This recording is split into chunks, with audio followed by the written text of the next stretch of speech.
Let's start it. Okay.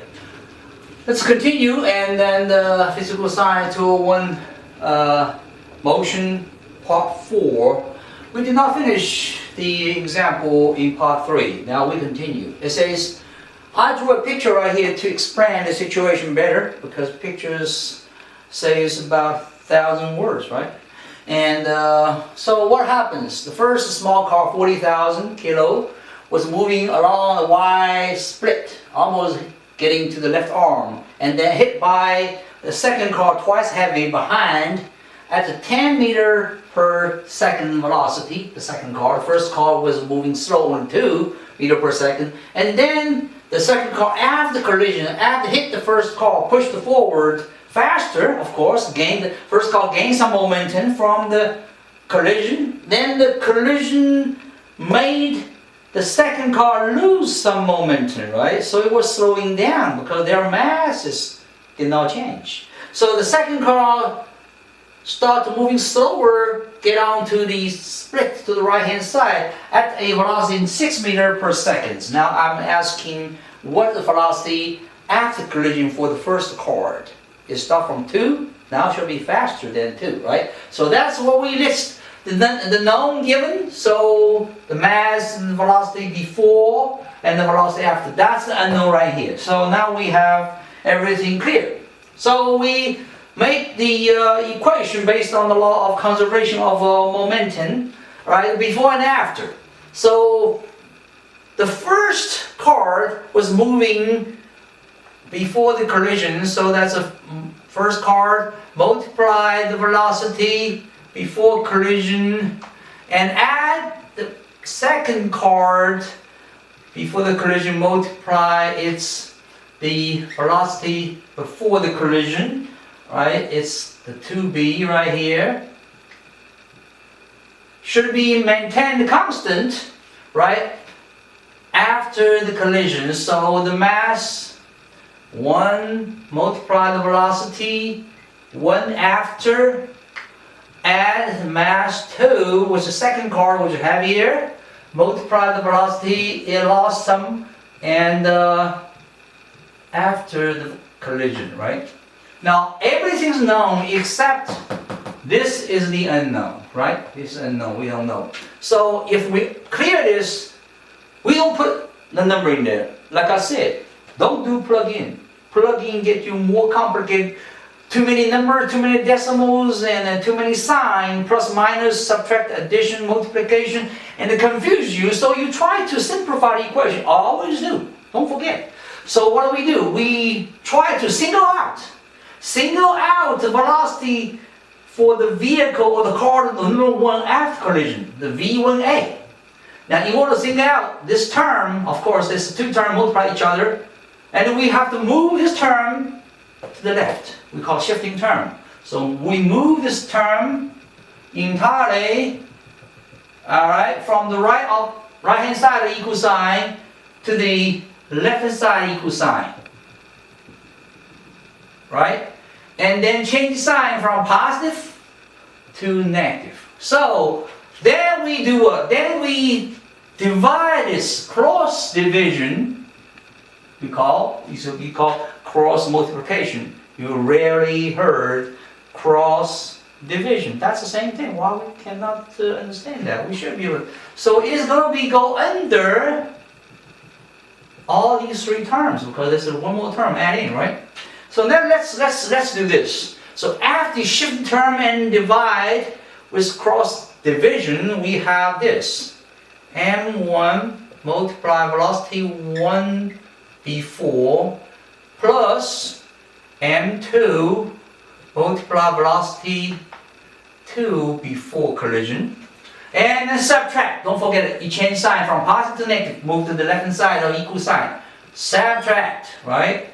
m2 multiply velocity 2 after collision should equal the m1 time velocity for the first vehicle after collision. But then we do not want this. We want to move this to divide into cross multiply. So this m1 is going to be under as denominator of the 3 term.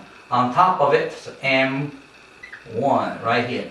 That is the whole thing. Let's put equal sign lower a little bit along this fraction line, and then that is the V1 after. Is that clear?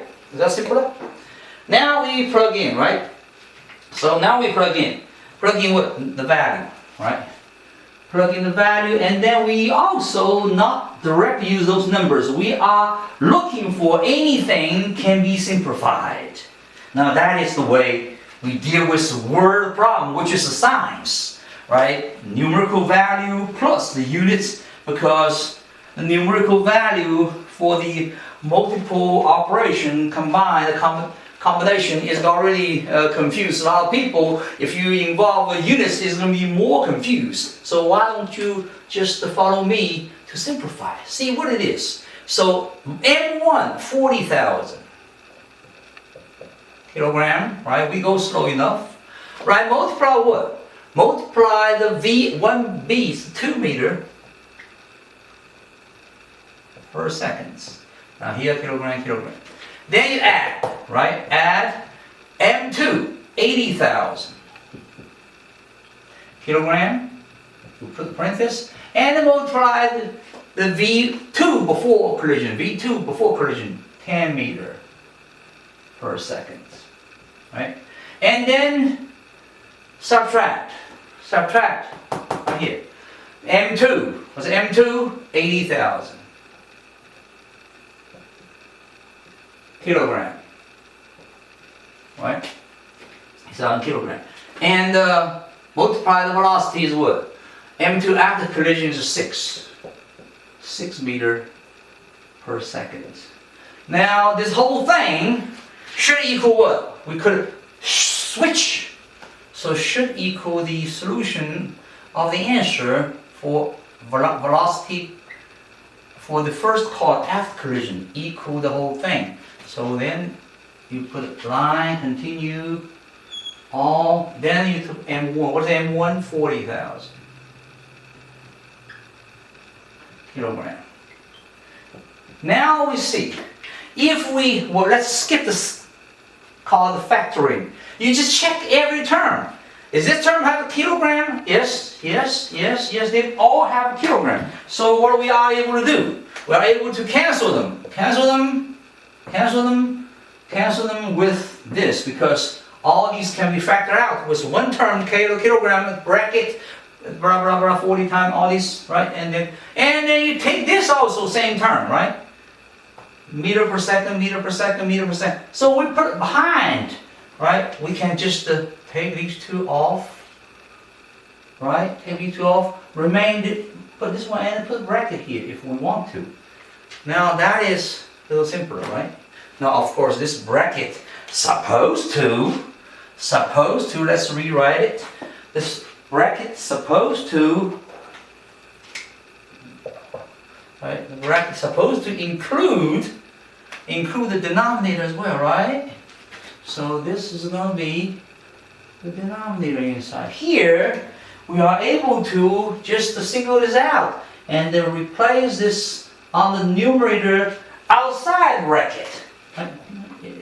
Are you following me? So this is going to be the meter per square or per second as the unit for the velocity, right? Is that clear? Now let's see if we have anything else we are able to factor out and simplify. Of course we do. The 40, right? The 10,000, the 10,000, the 10,000 on top can be factored out. So inside will be 4 multiplied 2, 8 multiplied 10, subtract 8 multiplied 6, correct? And then down the bottom only 4 left. So let's do it. Let's take all these zeros off. We do not want you to use your calculator, which is the simplest one right here. Even it's very simple, you may hit the wrong key, get whole answer wrong because you involve so many zeros and so many times. Those 4, 4, 4, 4, 16 zeros, if you do not simplify and you put this all in, which is supposed to be cancelable, and then get this whole thing so complicated and numbers so big, maybe the screen is not long enough to contain all these zeros. So what do? We cancel them out.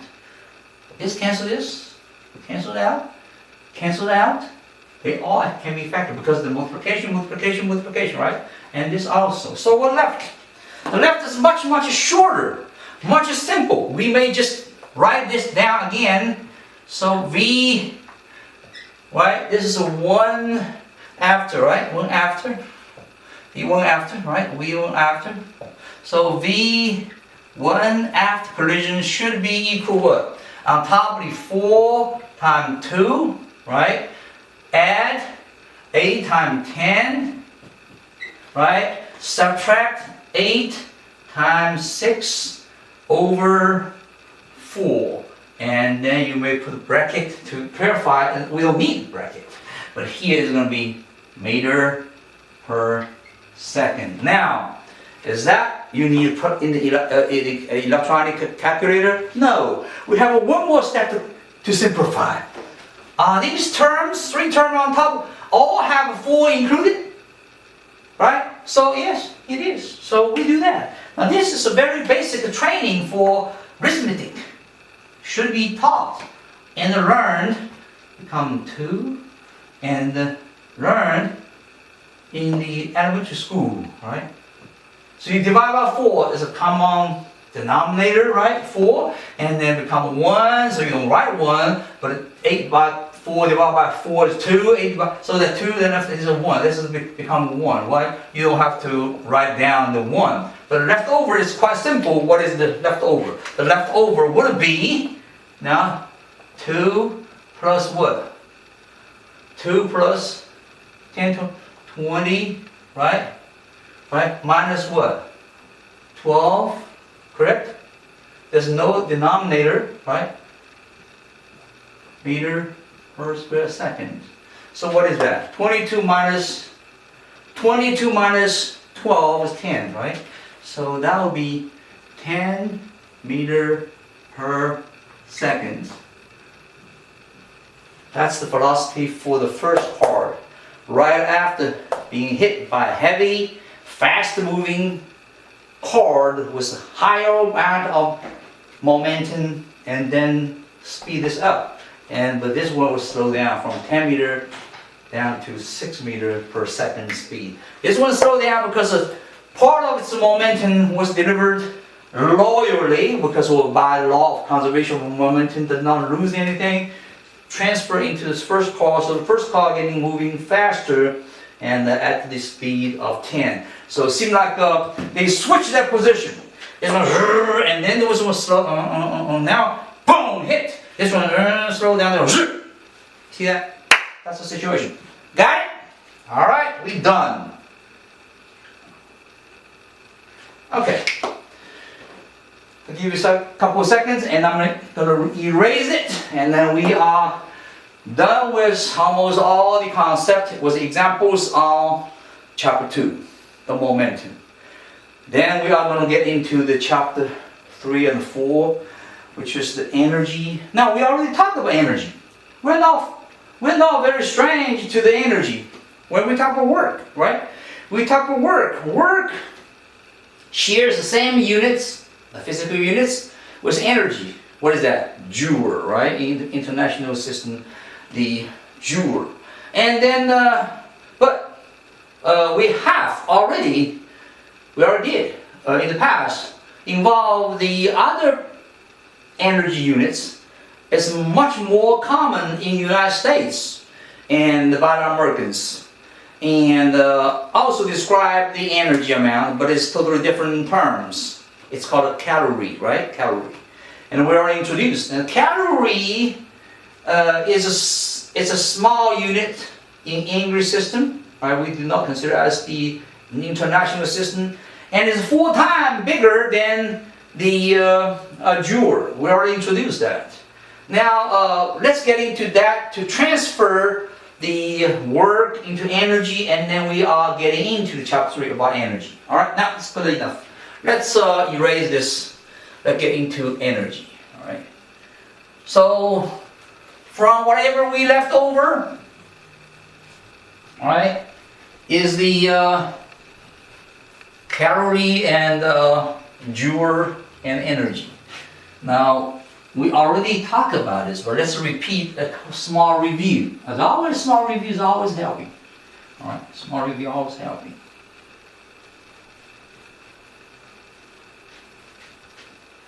All right, chapter 4, right?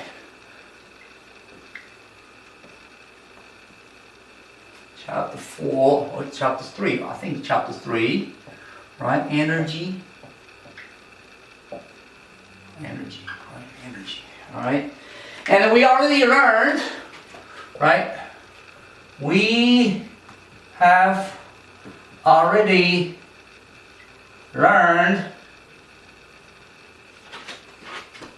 about the units for energy, correct? There's two of them, right? The first one is joule. Joule equivalent to what? Kilogram meter squared over second squared. That is called a joule, and then that is the same unit used for work. For work as well. Right? For work as well. And then I already talked about the Americans now recognize another unit for energy much easier. It's called a calorie. Oops, this is brand new marker and it kind of smeared.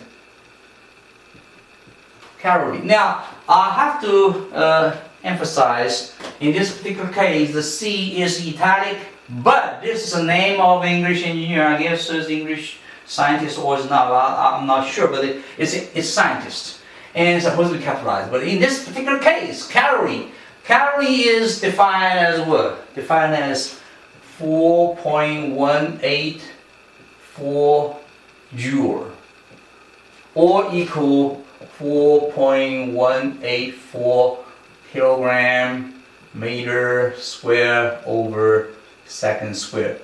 That's the same equivalent right here. All right, that's the energy. Now, what is the value for calorie?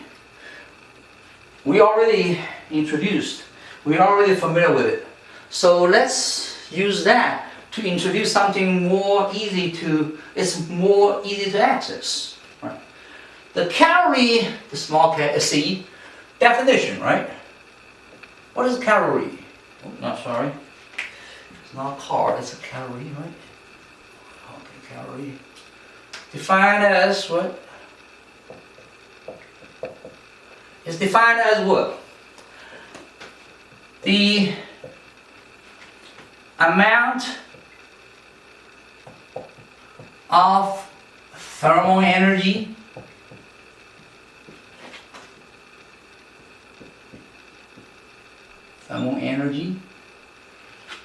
required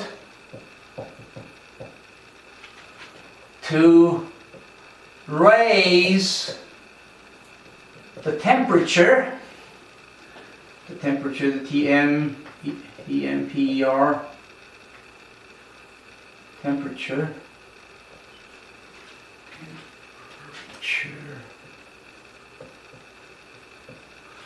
of 1 gram of liquid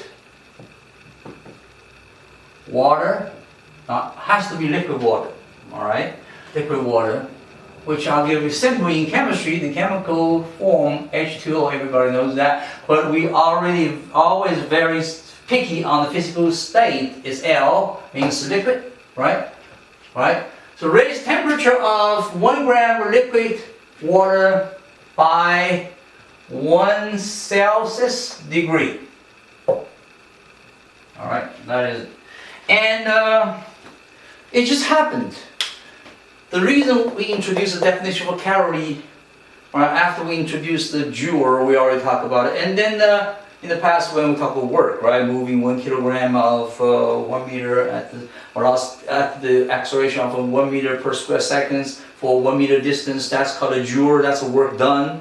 And that work can be done with equal amount of energy called 1 joule, right? That's the same thing.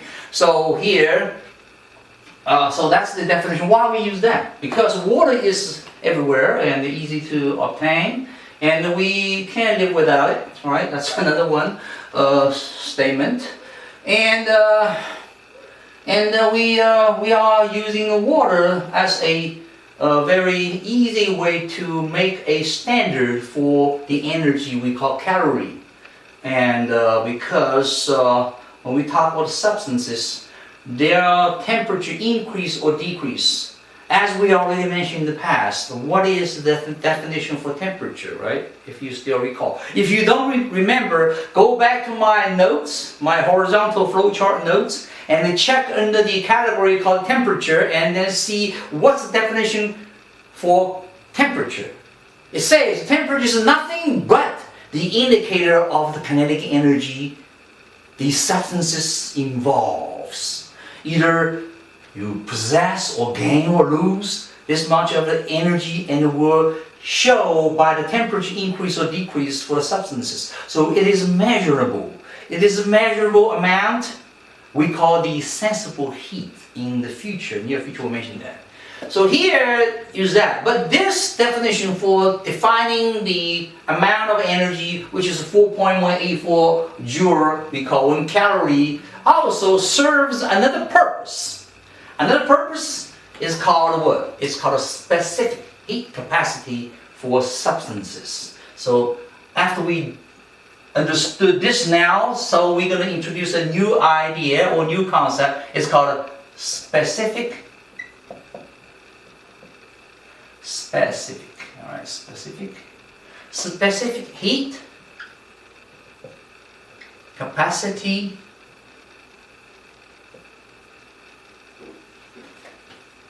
of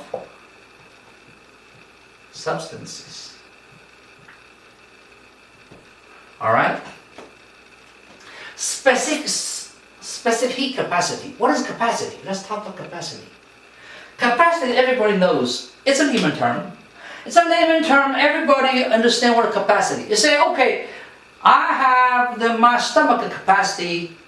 When I'm hungry, I am able to eat 4 half-pounder McDonald's hamburger. How about that? And I'm an adult. For the little young boy, right, say under 10, probably he can max only 2 hamburgers. So that is capacity of him and the capacity of mine, right? My stomach. So you have capacity. And then capacity to work. For instance, you really respond to an ad, people hiring people to do certain job, and you know this job very well. Not only that, you are able to do something more than the job requirements. So you go there for interview for the job, and you are highly qualified because you have more than the job required capacity to finish the job. That's a capacity as well, right? So capacities. Here is the heat capacity. So we have to put all these two terms into a term combined, not separate them, right? Now, what is specific? Specific, this term is even more important when we introduce this concept. Now, we are getting there when we talk about specific capacity, heat capacity for substances. The specific is not only specific to one front, it's specific in 2 fronts. We're going to get in there, all right? So what is specific heat capacity for substances? It is defined as the amount of thermal energy, all right, required to raise the temperature of a certain substances certain substances, right? By certain temperature of 1 gram. Let's also forgot that. Don't forget that. Of 1 gram, that's the mass. 1 gram of a certain substances, right? By what? You already heard that. You heard it on top. By 1 Celsius degree. 1 degree. 1 Celsius, you may say 1 Celsius degree, but you don't have to because the degree sign is right here for Celsius, right? We already talked about, right? The 3 scale, actually there are 4 scales, right? The K, Kelvin, the Fahrenheit, the F was a circle on the left, the K doesn't have. The capitalized, and the C Celsius got a circle on the left as well. There's another one I think is called T. The symbol is T, all right, for engineer, but we did not get in there, right? Substance. Well, if you read this definition for what is called the specific heat capacity for substance, it's not read it. This and that, these two are exactly the same. So that gives us a what? Gives us a thinking, are they same? But this is the definition for calorie, and this is the definition for specific heat capacity.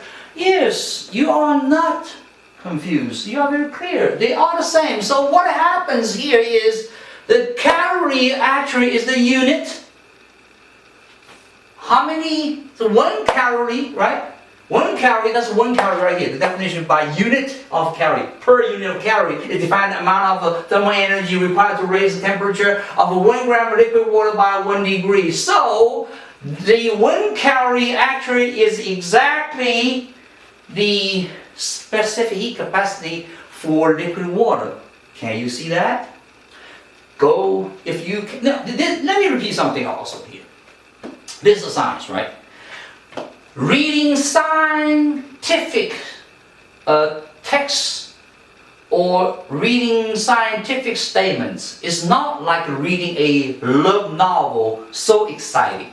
It is though, sometimes those terms is a very strange term, unfamiliar with your mind, but believe me, if you read the first time you don't understand, 3 times, try 5, 6 times. And slow down and calm down and read over and over again. Put your brain there to think. Try to understand every words, every terms, including grammar, right? And then you will get it, eventually get it. After you read these 2 definitions for calorie definition and the specific heat capacity definition for substances, you come to the conclusion they too are talking about the same thing. Then you are able to say, oh, the calorie, each calorie, it is actually the specific heat capacity for liquid water, right?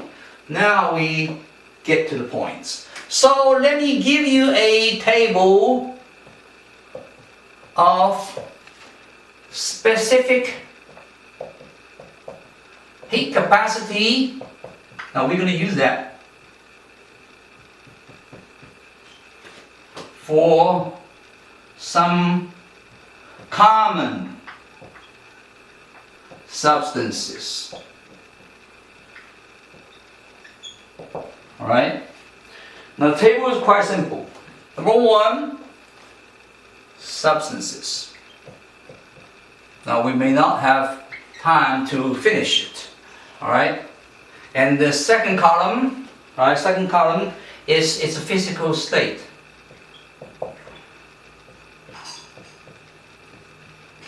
In other words, solid, liquid, or gas, right? Third, the value of let's use shorthand, specific SP, specific heat capacity, and that's SPC, heat SCAP, alright? CAP. Alright. How many I'm going to list down there? First one, substance was chemical form. H2O. Everybody knows H2O. Alright? And the physical state. How many physical states we are able to deal with the water? Right? And have a solid. What is solid water we normally call? That's the ice, correct? And then we have liquid. Liquid, what we call? Call water, correct? And then we have a gas. What do we call gas? Over 100 degrees, we call steam. Alright, now let's finish, let's stop here, and then I put iron